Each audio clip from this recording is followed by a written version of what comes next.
waa dhacdo naxdin badan waxa uu dilay labadii carruur ee habartii dhashay iyo habaryartiis mindi ayuu ku gowracay si uu xado dahabka iyo lacagta guriga taala barnaamijka ayaynu ku qaadaynaa qisadani oo dhammaystiran ha yeeshee daawada intaynaan barnaamijka u gudagelin haddaad channelkan ku cusub tahayna subscribe saar asxaabtaada la wadaag kusoo dhawaada barnaamijka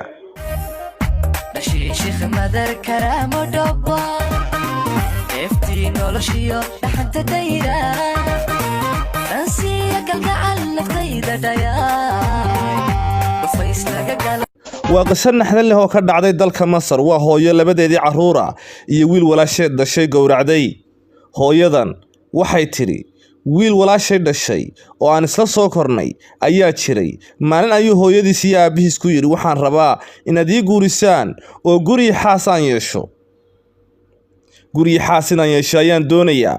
aabihii kama yeelin oo wuxuu ku yiri lacagtaad ku aroosayso ee aad arooskaad ku dhiganayso iyo mid aad qoys ku dhaqan gelin karto markaad shaqaysato isku keenkeeniyow, laakiin anigu waxba kaama bixinayo ee wadada ku qulqul. habeertii waxay tiri wiilkii oo niyad jabsan oo niyad jab uu ka muuqda ayaa ii yimi oo arrinkii ii sheegay. waxaan go'aansaday ayay tiri inaan garab istaago oo aniga aan wax walba oo u baahan yahay aan u sameeyo maadaama aan soo koriyay. wiil wanaagsan uu yahay. waxaan ku yiri bay tiri aniga ku siinaya lacagta dahabkana kuu soo gadaya oo dahabkayga oo dhan ayaan kuu soo iibinayaa. gabadhana u geynayaa. hagbad ayaan markaan qaato ayaan gacanta ka saarayaa. hagbadii markaan gacanta ka helay aan gacanta ka saaray anigana abukaate ayaan ahaa oo lacag fiican ayaan ku shaqayn jiray bay tiri. walaashay ayaan u sheegay oo ku yiri aniga ayaa wiilka u aroosaya. wuxuu u baahan yahayna siinaya isaguna markuu shaqaysto ayuu ii soo celin doonaa. sidii ayaa aabihiina loogu sheegay oo la isku afkartay. laakiin waxaa lama filaan ahaa wiilkan wiil ka yaraa ayaa jiray oo aan isagu wax baran oo ciyaaro suuqa isaga oo noqday wiilkii markuu maqlay habaryartii inay walaalkiis lacag siinayso ayuu go'aansaday in lacagta inuu xado. wuxuu sameeyay maalin maalmaha ka mid ayuu soo wacay habaryartii waxa uuna ku yiri waa ku imanaya ee guriga ma joogtaa. balse habaryarta ayaa ku tiri ma joogo guriga. waxaan imanayaa bay tiri 4 galabnimo. haye ayuu ku yiri wiilkii qalqaaliga ahaa. xilligaasi ayaana ku imanaya. habaryartii wiilkii 2 maalin markuu la joogay si uu jawiga u soo indhaindheeyo oo qaabkii lacagta u qaadan lahaana u dego wuu ka soo tegay oo gurigoodii ayuu u soo laabtay. isbuuc kadib wuxuu xaafadii habaryartii aaday isagoo aan u sheegin inuu tagi doono. isagoo la xilliga ay shaqada ku maqan tahay soo ogaaday waxaanu isiri soo qaado lacagta iyo dahabka. laakiin nasiib xumo gurigoo xidhan ayuu tegay oo labadii carruur oo kaliya ay ku jiraanin. iga furo ayuu ku dhahay carruurtii. carruurta waa habra wadaag waayo habaryartooda ayaa dhashay. laakiin waxa uu sheegeen in aysan iyagu wax fura haysanin hooyana ay maqan tahay. habaryarta ilmaheeda guriga ayay korka uga xiri jirtay. gabar dariskoodana furaha ayay u dhiibi jirtay si hadday wax u dhacaan ayadu uga furto. wiilkii gabadhii dariska ahayd ayaa maqashay garaaca albaabka. markay fiirisay oo ay aragtay wiilkii ayay wacday habaryartii oo ay u sheegtay wiilkii walaasha ayaa albaabka gurigaaga taagan ee ma ka fura. habaryartii ayaa ku tiri ha ayay ku tiri ka fur.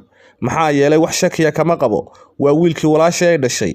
wiilkii markuu arrinkii sidii wax u rabay u suurageli weyday maadaama la ogaaday inuu gurigii tegay ayuu fikirkiisaba dhammaanba u bedelay oo uu go'aansaday inuu habaryartii iyo labadii carruuraba inuu dilo oo wixii lacagana qaato marka isaga aan laga filan inuu waxaasi sameeyey. habaryartii shaqadii ayay ka timi. waxaa kugu dhacay ayay tiri adoo isoo wicin ayaa timi. ma hooyo ayaad istagaasheen habaryar? maya ayuu ku yiri. waxaan ku dhahay ayay tiri hooyo aan isogeysiiyo inaa inta ila joogayso. maya cidna waxna ha u sheegin ayuu ku yiri habaryar. anigu waan iska daayay ayay tiri. rabadaan ayaan ku jiray. waan iska afurnay habeenkii oo dhan. markii aan soo jeegnay xilligii saxuurta ayaan iska seexday ayay tiri. isaga ilmahan way soo jeedeen. waxaan ku kacay bay tiri 6 subaxnimo dhawaaqa baabuurta waddada laamiga maraysa. Isaga qolkayga hortaagan. Kadib markaan arkay inaan kacay ayuu igu yiri, "Maadan shaqada tegayn?" Markaasaan ku yiri, "Weli lama gaarin." Wuxuu iga tegay ayay tiri. Haddana mar kale ayaan kacay, isagoo albaabka taagan. Markuu arkay inaan soo jeedo ayuu yiri, "Ma shaqo tegaysid miyaa?